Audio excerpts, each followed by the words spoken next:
Good morning વિદ્યાર્થી મિત્રો।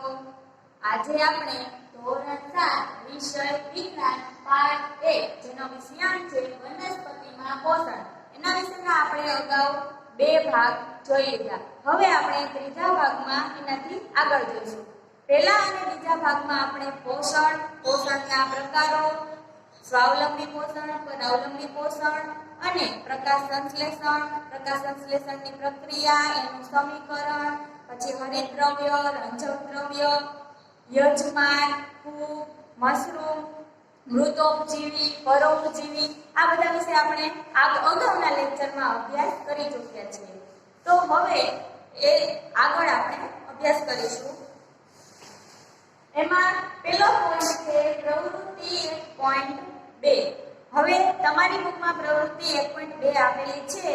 એમાં આ પ્રવૃત્તિમાં એવું છે કે એક બ્રેડનો ટુકડો લેવાનો, પછી તેને પાણી દ્વારા ભીનો કરી દેવાનો। એક બ્રેડનો ટુકડો લઈ એને પાણીથી ભીનો કરવાનો અને એને હૂંફાળી કે ભેજવાળી જગ્યામાં 2 કે 3 દિવસ સુધી રાખવાનો। અને એવું જોવાનું કે 2 દિવસે તમે જોવો એટલે એના ઉપર રૂવાટી જેવું તમને દેખાય ત્યાં સુધી એને રાખવાનું। 2 કે 3 દિવસ બેમાંથી એક માં તમારે જોઈ લેવાનું। 2 દિવસે ન હોય તો ત્રીજા દિવસે જોવાનું। રૂવાટી જેવા ધબ્બા ના દેખાય ત્યાં સુધી આપણે રાખવાનું।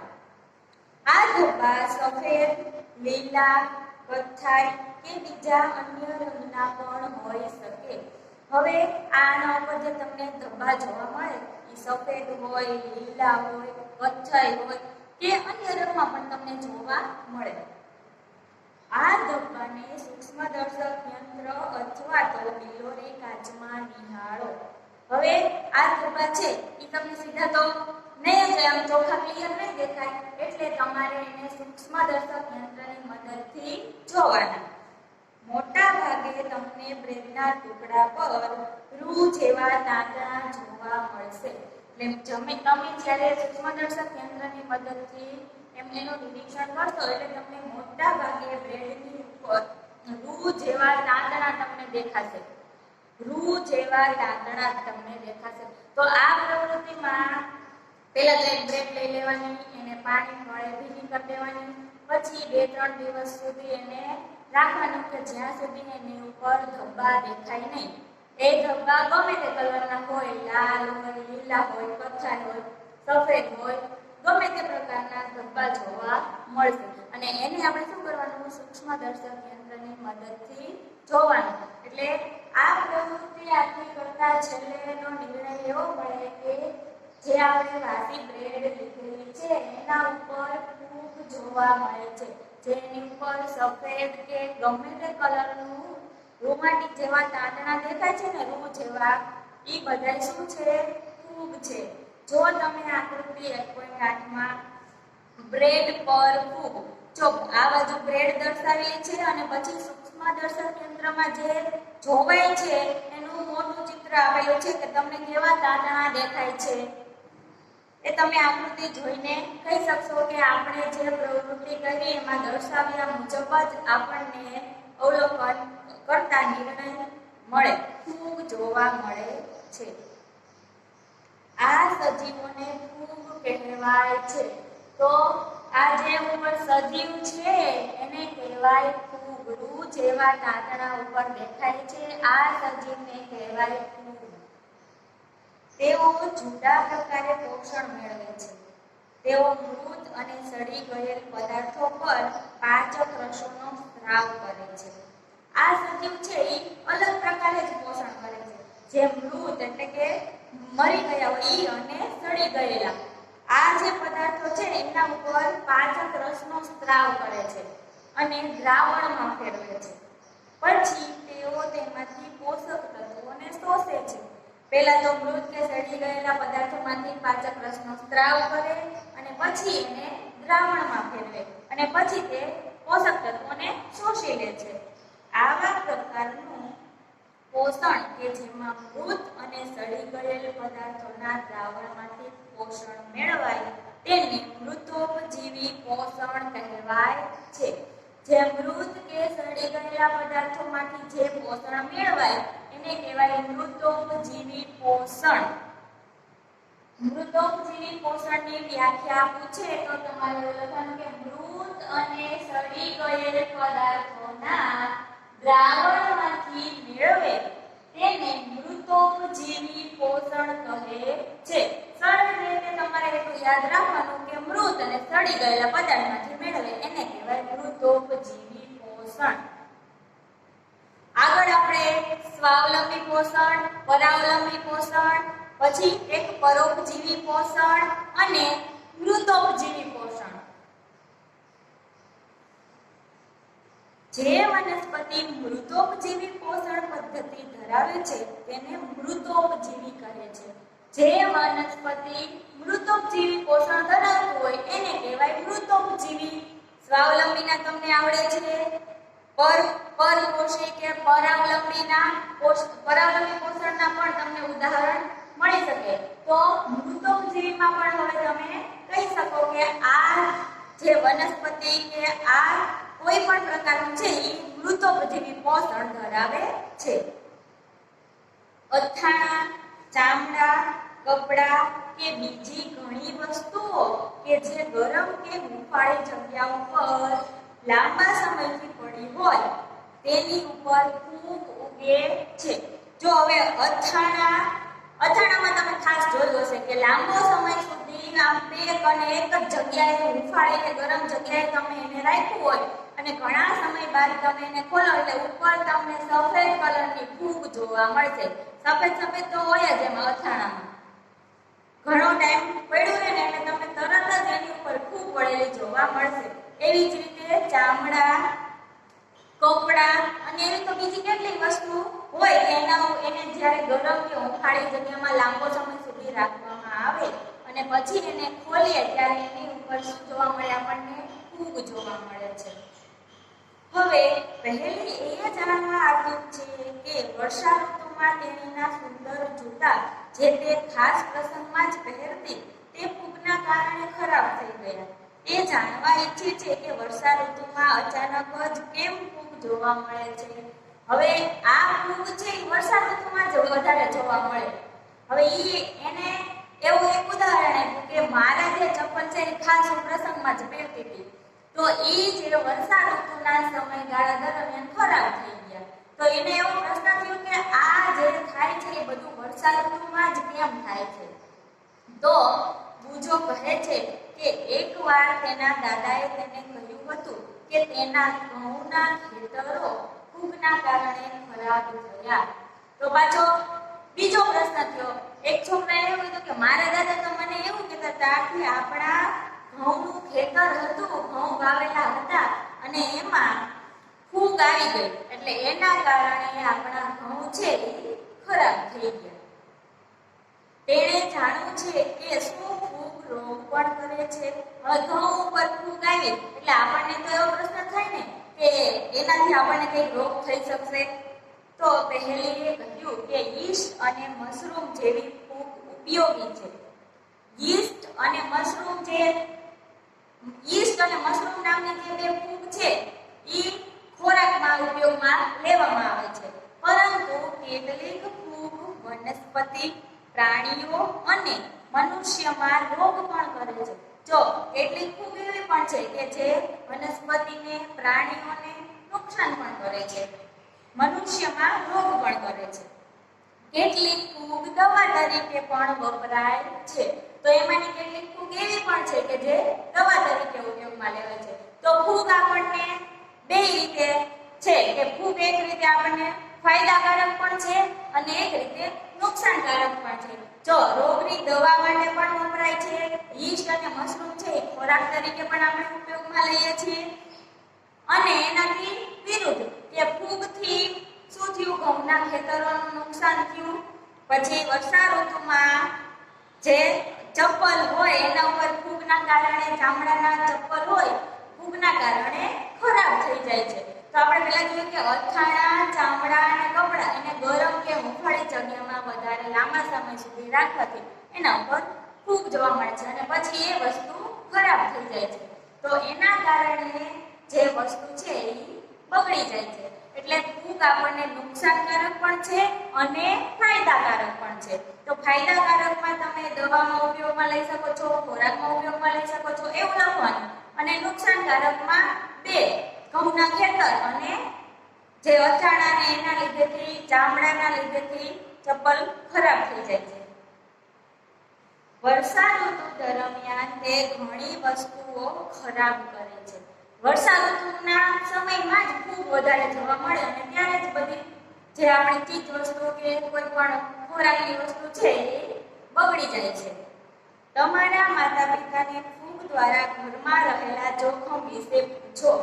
તમને કદાચ ન ખબર હોય તો તમે તમારા માતા પિતાને પણ પૂછી શકો કે આ ફૂગના કારણે આપણા ઘરમાં કેટલું નુકસાન થાય છે. સામાન્ય રીતે ફૂગના બીજાણુઓ હવામાં જોવા મળે છે. સામાન્ય રીતે જે ફૂગના બીજાણુ છે એ હવામાં જ જોવા મળે આપણને. જ્યારે તેઓ ભીની અને હુંફાળી સપાટી પર આવે છે ત્યારે તેઓ અંકુરિત થાય છે અને વૃદ્ધિ પામે છે.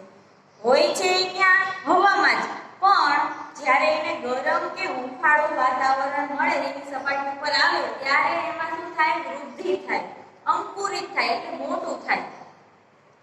હવે તમે કહી શકો કે આપણે વસ્તુઓને ખરાબ થતી કેવી રીતે રોકી શકીએ? તમે કહી શકો કે આપણે આ જે વસ્તુ બધી ખરાબ થાય છે એને આપણે કેવી રીતે રોકી શકીએ? તો આપણે જે ગરમ અને હુંફાળી જગ્યાએ જે વસ્તુ રાખી હોય એનાથી આપણે દૂર કરવી જોઈએ, અને એના ઢાંકણા કે જે આપણે પેક કરેલું હોય એ સહેજ ખુલ્લું રાખવું જોઈએ, કારણ કે તેની બહારની હવા એમાં અંદર જઈ શકે. જો વાતાવરણમાં તો ફૂગ રહેલી છે, પરંતુ જ્યારે એને ગરમ અને હુંફાળું વાતાવરણ મળે છે ત્યારે તે વસ્તુને બગાડે છે. એટલે આપણે એને બહારનું વાતાવરણ આપવું જોઈએ, ખાસ કરીને વર્ષા ઋતુના સમયમાં. તો આપણે વસ્તુને ખરાબ થતી અટકાવી શકીએ. કેટલાક સજીવો સાથે જીવે છે તથા વસવાટ અને પોષક તત્વો માટે સહભાગી બને છે. હવે કેટલાક એવા સજીવો પણ છે કે જે સાથે જીવે છે અને રહેવામાં પણ એકબીજાને સહભાગી બને, એટલે એકબીજાને મદદરૂપ થાય છે. જ્યારે તેઓ આ પ્રકારના સંબંધને સહજીવન એટલે કે સહભાગિતા કહેવાય છે. જો એકબીજા સાથે જીવે છે, એકબીજા સાથે વસવાટ કરે છે અને પોષક તત્વો મેળવવામાં પણ સહભાગી બને છે, એટલે એને કહેવાય સહજીવન અથવા તો સહભાગિતા. તો જો સહજીવનની વ્યાખ્યા તમારે પૂછાય તો લખવાનું કે કેટલાક સજીવો સાથે જીવે છે તથા વસવાટ અને પોષક તત્વો માટે સહભાગી બને છે. આ પ્રકારના સંબંધને સહજીવન કહેવાય છે. કેટલાક સજીવો સાથે જીવે છે, સાથે વસવાટ કરે છે અને પોષક તત્વો મેળવવામાં પણ એકબીજાને સહભાગી બને છે, એટલે કે મદદરૂપ થાય છે. તો આ પ્રકારનો જે સંબંધ બને છે એને કહેવાય સહજીવન. દાખલા તરીકે ફૂગ એ વનસ્પતિના મૂળ પર જોવા મળે છે. હવે તમને એવું પણ પૂછાય કે સહજીવન એટલે શું? ઉદાહરણ આપી સમજાવો. તો સહજીવન એટલે શું એની તો વ્યાખ્યા તમે આપો, પરંતુ ઉદાહરણ, તો એનું ઉદાહરણ છે કે ફૂગ એ વનસ્પતિના મૂળ પર જોવા મળે છે. વૃક્ષ એ ફૂગને પોષક તત્વો પૂરા પાડે છે. બદલામાં ફૂગ પાસેથી જમીનમાંથી પાણી અને પોષક તત્વો મેળવવા માટે મદદ લે છે. જો પહેલા તો એ વૃક્ષના મૂળમાં હોય, પછી વૃક્ષ છે એ ફૂગને પોષક તત્વો પૂરા પાડે છે બધા. હવે એ વૃક્ષ ફૂગને મદદ કરે છે તો પછી વૃક્ષ છે એ ફૂગ પાસેથી એનું કામ લઈ લે છે કે શું કરે? ફૂગ પાસેથી જમીનમાંથી પાણી શોષવા માટે એનો ઉપયોગ કરે છે. એટલે આ પ્રકારનું જોડાણ વૃક્ષ માટે ખૂબ જરૂરી છે. એટલે આ બેનું જોડાણ છે વૃક્ષ માટે ખૂબ જરૂરી છે. એટલે ફૂગને એનું પોષણ મળી રહે છે અને વૃક્ષને પણ એનું પોષણ, જે એને જરૂરી પોષક તત્વો કે ખનિજ, પાણી જે એને મૂળમાંથી જોઈએ છે એ બે એકબીજાને મદદરૂપ થાય છે. એટલે શું થયું? સહજીવન થયું. એકબીજા સાથે જ જીવે છે ફૂગ અને વૃક્ષ. પછી શું થયું? વસવાટ કરે છે એટલે એકબીજા સાથે રહે છે. પછી પોષક તત્વો માટે સહભાગી બને. તો પોષક તત્વો માટે કેવી રીતે સહભાગી બન્યા? તો કે વૃક્ષે ફૂગ પાસેથી જમીનમાંથી પાણી અને પોષક તત્વો મેળવવા માટે મદદ લીધી, અને ફૂગે વૃક્ષ પાસે શું મદદ લીધી? કે એની પાસેથી જરૂરી પોષક તત્વો લઈ લીધા, ખોરાક લઈ લીધો, પોષણ મેળવી લીધું, એટલે શું થયું? સહભાગી બન્યા. પછી આ પ્રકારના સંબંધને સહજીવન કહે છે. તો આ બેનો સંબંધ જે બન્યો એને કહેવાય સહજીવન. તો આ પ્રશ્ન તમે લખી શકો, સહજીવન અને એનું ઉદાહરણ. ત્યારબાદ લાઇકેન જેવા સજીવોમાં હરિત દ્રવ્ય ધરાવતી લીલ અને ફૂગ સાથે જોવા મળે છે. તેવી જ રીતે બીજું કે લાઇકેન જેવા સજીવ છે એમાં હરિત દ્રવ્ય ધરાવતી લીલ અને ફૂગ જોવા મળે છે. હવે લીલમાં તો હરિત દ્રવ્ય છે જે આપણે અગાઉના લેક્ચરમાં જોઈ લીધું. તો લીલ અને ફૂગ બે સાથે જોવા મળે છે લાઇકેન જેવા પદાર્થમાં. યાદ રાખજો, ફૂગ વસવાટ પાણી અને ખનિજ તત્વોને લીલને આપે છે. તેના બદલામાં લીલ એ પ્રકાશ સંશ્લેષણ દ્વારા બનેલ ખોરાક આપે છે. જો આમાં પણ એકબીજા ઉપર આધારિત છે કે ફૂગ છે ને વસવાટ પાણી અને ખનિજ તત્વો લીલને આપે છે. પછી એના બદલામાં લીલ શું કરે છે કે પ્રકાશ સંશ્લેષણ દ્વારા જે ખોરાક બનેલો હોય એને આપે છે. એટલે આ ત્રણે એકબીજાની સંબંધિત છે. હવે ત્યારબાદ 1.5 જમીનમાં પોષક તત્વો ફરી કેવી રીતે આવે છે? હવે જમીનમાં પોષક તત્વો રહેલા છે તો એ પોષક તત્વો આવે છે ક્યાંથી? તો એના માટે છે કે શું તમે ક્યારે ખેડૂતને ખેતરમાં છાણિયું ખાતર અથવા રાસાયણિક ખાતર નાખતા જોયા છે? તમે કદાચ એવું જોયું હોય કે ખેડૂત છે એ ખેતી કરતા હોય, ખેતર ખેડતા હોય ત્યારે છાણિયું ખાતર અને અથવા તો કે રાસાયણિક ખાતર એમાં નાખતા હોય, એવું તમે કદાચ ક્યારેક જોયું હોય. અથવા માળીને બગીચામાં ઘાસવાળી ભૂમિ અથવા કુંડામાં તેનો ઉપયોગ કરતા જોયા છે. જો માળીને તો તમે જોયા જ હોય કે બગીચામાં જે ઘાસવાળી ભૂમિ છે અથવા તો કુંડામાં એનો ઉપયોગ કરતા તમે જોયા હોય. શું તમે જાણો છો કે તે જમીનમાં શા માટે ઉમેરવામાં આવે છે? હવે તમે જાણો છો એવું કે જમીનમાં આ પ્રકારના ખાતર શા માટે ઉમેરવામાં આવે છે? તમે શીખી ગયા કે વનસ્પતિ જમીનમાંથી પાણી અને ખનિજ પોષક તત્વોનું શોષણ કરે છે. આગળ આપણે જોઈ લીધું કે વનસ્પતિ છે જમીનમાંથી પાણી અને ખનિજ પોષક તત્વો છે એનું શોષણ કરે છે. તેથી તેમની માત્રા જમીનમાં ઘટતી જાય છે. એટલે શું થાય? વૃક્ષ છે એનું શોષણ કરી લે એટલે જમીનમાં એની માત્રા ઘટી જાય. હવે જમીનમાં એની માત્રા ઘટી જાય તો વૃક્ષને પૂરતું પોષણ ન મળે. એટલે ફરીથી આપણે એને છાણિયું ખાતર અથવા તો રાસાયણિક ખાતર આપવું જરૂરી બને છે. છાણિયા ખાતર કે રાસાયણિક ખાતરમાં નાઇટ્રોજન, પોટેશિયમ અને ફોસ્ફરસ જેવા તત્વો રહેલા છે. આ જે ખાતર છે એમાં નાઇટ્રોજન, ફોસ્ફરસ અને પોટેશિયમ જેવા તત્વો રહેલા છે. આ ત્રણ તત્વો છે, યાદ રાખજો. નાઇટ્રોજન, ફોસ્ફરસ અને પોટેશિયમ, આ ત્રણ પ્રકારના તત્વો ખાતરમાં રહેલા છે. છાણિયું ખાતર હોય કે રાસાયણિક ખાતર હોય, આ ત્રણ તત્વો તેમાં જોવા મળે છે. જમીનને સમૃદ્ધ બનાવવા માટે આવા પોષક તત્વો સમયાંતરે જમીનમાં ઉમેરવા જોઈએ. એટલે જમીનને પૂરતું પોષણ મળી રહે એટલા માટે સમયાંતરે આ પોષક તત્વોને આપણે એમાં ઉમેરવા જોઈએ. એનો સમય નિશ્ચિત હોય કે આ સમયે જ આપણે એને ખાતર આપવું જોઈએ. છાણિયું ખાતર અથવા તો રાસાયણિક ખાતર સમયાંતરે જમીનને આપવું જરૂરી છે. જો આપણે વનસ્પતિની પોષક તત્વોની જરૂરિયાત પૂરી કરીએ તો આપણે તેમને ઉછેરી શકીએ અને તેમની તંદુરસ્તી જાળવી શકીએ. જો જમીનમાં આપણે પૂરતા પોષક તત્વો આપીએ ત્યારે જ વનસ્પતિ એને જે પોષક તત્વોની જરૂર છે એ મેળવી શકે અને આપણે એનો પૂરતો સારી રીતે ઉછેર કરી શકીએ અને એકદમ તંદુરસ્ત રહે. સામાન્યપણે પાકને નાઇટ્રોજનની પુષ્કળ પ્રમાણમાં જરૂરિયાત રહે છે. સામાન્યપણે કોઈ પણ પાક હોય એને નાઇટ્રોજનની પુષ્કળ પ્રમાણમાં જરૂર હોય. લણણી પછી જમીનમાં નાઇટ્રોજનની ઉણપ સર્જાય છે. જ્યારે પાક એકદમ આવી જ ગયો હોય, બધું એની ઉપર પાક સરસ મજાનો આવી ગયો પછી આપણે લણણી કરીએ. લણણી થઈ જાય એટલે પછી એમાં નાઇટ્રોજનની પુષ્કળ પ્રમાણમાં ઘટ જોવા મળે. જે બધું નાઇટ્રોજન જમીનમાં હોય એ બધું તો પહેલા એને શોષણ કરી લીધું હોય, પછી લણણી બાદ એને આપણે નાઇટ્રોજનની તો જરૂર પડવાની. તમે શીખ્યા છો કે વાતાવરણમાં પુષ્કળ માત્રામાં નાઇટ્રોજન હોવા છતાં વનસ્પતિ જેમ કાર્બન ડાયોક્સાઇડનો ઉપયોગ કરી શકે છે તેમ નાઇટ્રોજનનો ઉપયોગ કરી શકતી નથી. આપણે અગાઉના લેક્ચરમાં એવું જોઈ લીધું હતું કે વાતાવરણમાં નાઇટ્રોજન પુષ્કળ પ્રમાણમાં છે, પરંતુ વનસ્પતિ છે એ સીધું આમ ડાયરેક્ટ વાતાવરણમાંથી નાઇટ્રોજન મેળવી શકતી નથી. ક્યાંથી મેળવે છે? જમીનમાંથી, મૂળ દ્વારા મેળવે છે. તેમ નાઇટ્રોજનનો ઉપયોગ કરી શકતી નથી. તેમને નાઇટ્રોજન દ્રાવ્ય સ્વરૂપમાં જરૂરી છે.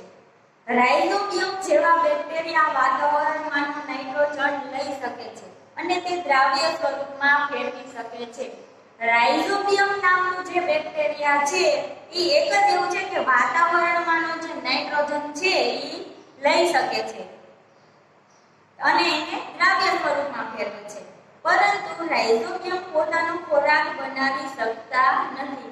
રાઇઝોબિયમ છે એ પોતાનો ખોરાક જાતે બનાવી શકે નહીં. એટલે એ કયું હોય?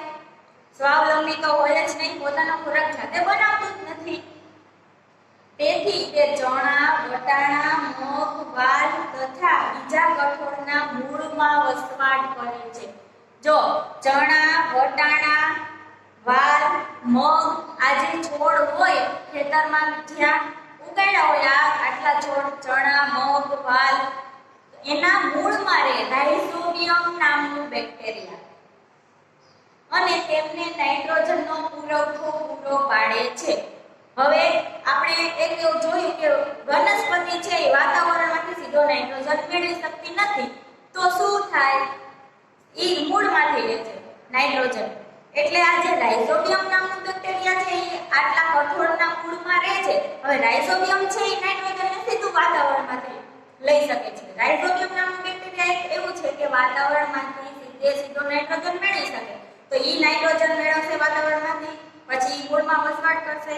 એટલે જે વનસ્પતિ છે એની પાસેથી નાઇટ્રોજન જરૂરી હોય એટલો લઈ લેશે અને તેમને નાઇટ્રોજનનો પુરવઠો પૂરો પાડે છે. મોટા ભાગની દાળ એ કઠોળ વર્ગની વનસ્પતિમાંથી મેળવવામાં આવે છે. હવે આપણે બધા જાણીએ છીએ કે મોટા ભાગની દાળ છે એ કઠોળમાંથી જ બને છે. બદલામાં વનસ્પતિ બેક્ટેરિયાને ખોરાક અને વસવાટ આપે છે. એના બદલામાં એ શું આપે છે? એને વસવા માટે મૂળ આપે છે ને, અને ખોરાક આપે છે. એને જરૂરી જેટલું ખાવું હોય, એને જેટલું જરૂરી હોય એ વનસ્પતિ પાસેથી લઈ લેશે અને વનસ્પતિ શું કરશે? રાઇઝોબિયમ પાસેથી નાઇટ્રોજન મેળવી લેશે. આમ અહીં સહસંબંધ જોવા મળે છે. તો આ બેનો સંબંધ કેવો? તો સહસંબંધ. આ પ્રકારનું જોડાણ એ ખેડૂતો માટે ખૂબ જ અગત્યનું છે. હવે આ પ્રકારનું જોડાણ છે એ ખેડૂતો માટે ખૂબ જ અગત્યનું છે. જો રાઇઝોબિયમ નામનું બેક્ટેરિયા મૂળમાં વસવાટ ન કરતું હોત તો વનસ્પતિ છે જે છોડ છે કઠોળનો એ નાઇટ્રોજન ન મેળવી શકે. જો નાઇટ્રોજન ન મેળવી શકે તો એની ઉપર જે આવવાના હોય કઠોળના દાણા જે સિંગ હોય એ પૂરતા પ્રમાણમાં આવી ન શકે અને એ છોડને નુકસાન કરે. એટલે આ બેનો સહસંબંધ છે ખેડૂત માટે ખૂબ જ અગત્યનો છે. આમ જે જમીનમાં કઠોળ વર્ગની વનસ્પતિ ઉગાડવામાં આવે તેમાં નાઇટ્રોજન ખાતર ઉમેરવાની જરૂર રહેતી નથી. જો આ પ્રકારના છોડ જમીનમાં ઉગાડવામાં આવે ને ત્યારે નાઇટ્રોજનના ખાતરની જરૂર નથી પડતી. જ્યારે અન્ય વનસ્પતિને આપણે જ્યારે ઉગાડીએ કે અન્ય બીજા છોડને ઉગાડીએ ત્યારે આ ખાસ ધ્યાન રાખવું જોઈએ કે ત્યારે આપણે નાઇટ્રોજનનું ખાતર ઉમેરવું જોઈએ. પરંતુ જ્યારે કઠોળ વર્ગની વનસ્પતિ ઉગાડીએ છીએ ત્યારે નાઇટ્રોજનનું ખાતરની જરૂર પડતી નથી. આ પ્રકરણમાં તમે અભ્યાસ કર્યો કે મોટા ભાગની વનસ્પતિ સ્વયંપોષી છે. જે વનસ્પતિ છે મોટા ભાગની વનસ્પતિ સ્વયંપોષી છે, એટલે કે પોતાનો ખોરાક જાતે જ બનાવે છે. માત્ર અમુક જ વનસ્પતિ પરપોષી કે મૃતોપજીવી પોષણ પદ્ધતિ દર્શાવે છે. એટલે એવી કેટલીક વનસ્પતિ છે કે જે પરપોષી છે અથવા તો મૃતોપજીવી છે. પરપોષીમાં જે ઓલું તમારે ઢાંકણું હતું, ઢાંકણાવાળી વનસ્પતિ પર્ણનો આકાર બદલાઈ જાય ઈ બધી હતી પરપોષી કે ઈ કીટકો દ્વારા પોષણ મેળવતી હતી. પછી આપણે મૃતોપજીવી માટે પણ જોયું, એમાં સહજીવન જોયું. તેઓ પોતાનું પોષણ બીજા સજીવોમાંથી મેળવે છે. બધા જ પ્રાણીઓ પરપોષી શ્રેણીમાં સમાવિષ્ટ છે. પ્રાણીઓ છે બધા જ સમાવે પરપોષી. તેઓ ખોરાક પોષણ માટે વનસ્પતિ તથા બીજા પ્રાણીઓ પર નિર્ભર હોય છે. એ પોતાના ખોરાક માટે બીજા પ્રાણીઓ પર જ નિર્ભર હોય છે. શું આપણે કીટાહારીઓને આંશિક પરપોષી કહી શકીએ? જે કીટાહારી છે એને આપણે આંશિક પરપોષી એટલે અમુક અંશે બીજા ઉપર આધાર રાખે છે એવું કહી શકીએ? તો આવી જો એક તો સ્વાવલંબી તો એ પોતે વનસ્પતિ છે સ્વયંપોષી, બીજું છે પરપોષી અને ત્રીજું છે મૃતોપજીવી. આ ત્રણ પ્રકારમાં મોટા ભાગે વનસ્પતિ છે એ બધી સ્વયંપોષી જ છે. તો હવે અહીંયા આપણે પ્રકરણ 1 વનસ્પતિમાં પોષણ પૂરું થાય છે. તો આજના લેક્ચરમાં આપણે પ્રવૃત્તિ જોઈ કે વાસી પેડ પર ફૂગ જોવા મળે છે, પછી મૃતોપજીવી પોષણની વ્યાખ્યા જોઈ, ત્યારબાદ સહજીવન એનું ઉદાહરણ, એકબીજા ઉપર કેવી રીતે આધારિત છે, ત્યારબાદ જમીનમાં પોષક તત્વો ફરી કેવી રીતે આવે છે, તો નાઇટ્રોજન છાણિયું ખાતર કે રાસાયણિક ખાતર દ્વારા નાઇટ્રોજન આપવામાં આવે છે, એમાં પણ એકબીજા ઉપર આધારિત છે. કઠોળ વર્ગની વનસ્પતિ, પછી એમાં પણ રાઇઝોબિયમ નામનું બેક્ટેરિયા કઠોળ વર્ગની વનસ્પતિના મૂળમાં રહે છે એટલે એને નાઇટ્રોજનની જરૂર પડતી નથી. તો એના ઉપરથી તમારે હોમવર્કમાં આજે આ પ્રશ્નના જવાબ તમારી નોટબુકમાં લખવાના છે. તો એમાં પહેલો પ્રશ્ન છે કે ટૂંક નોંધ લખો મૃતોપજીવી વનસ્પતિ. તો મૃતોપજીવી વનસ્પતિમાં પહેલા તો મશરૂમ, પછી ફૂગ, આ બધું વિસ્તારથી તમારે લખવાનું છે જે મેં તમને અગાઉ સમજાવી દીધેલ છે. ત્યારબાદ બીજો પ્રશ્ન છે કઈ ફૂગ ખોરાકમાં વપરાય છે? તો ખોરાકમાં વપરાતી ફૂગના નામ મેં તમને બે આપ્યા હતા કે યીસ્ટ અને મશરૂમ, આ બે છે એ ખોરાકમાં ઉપયોગમાં લેવાય છે. ત્યારબાદ છે ત્રીજો પ્રશ્ન કઠોળ વર્ગની વનસ્પતિના મૂળમાં કયા પ્રકારના બેક્ટેરિયા નાઇટ્રોજનનું સ્થાપન કરે છે? એ પણ આપણે જોઈ ગયા. ત્યારબાદ ચોથો પ્રશ્ન છે કે ફૂગ ક્યાં જોવા મળે છે? ફૂગ કઈ જગ્યાએ જોવા મળે, ક્યાં હોય, એ બધું તમારે અહીંયા લખવાનું છે. પાંચમો પ્રશ્ન છે કે ફૂગ કઈ રીતે નુકસાનકારક છે? આપણે બે બંને જોઈશું કે ફૂગ છે એ નુકસાનકારક પણ છે અને આપણા માટે ફાયદાકારક પણ છે. તો નુકસાનકારક છે એ કેવી રીતે છે એ તમારે અહીંયા લખવાનું છે. છઠ્ઠો પ્રશ્ન છે કે સહજીવન એટલે શું? ઉદાહરણ આપી સમજાવો. તો એ મેં તમને વિસ્તારથી સમજાવી દીધું કે સહજીવન એટલે શું અને એના ઉદાહરણ એકબીજા ઉપર કેવી રીતે સંબંધિત છે. થેન્ક યુ વિદ્યાર્થી મિત્રો.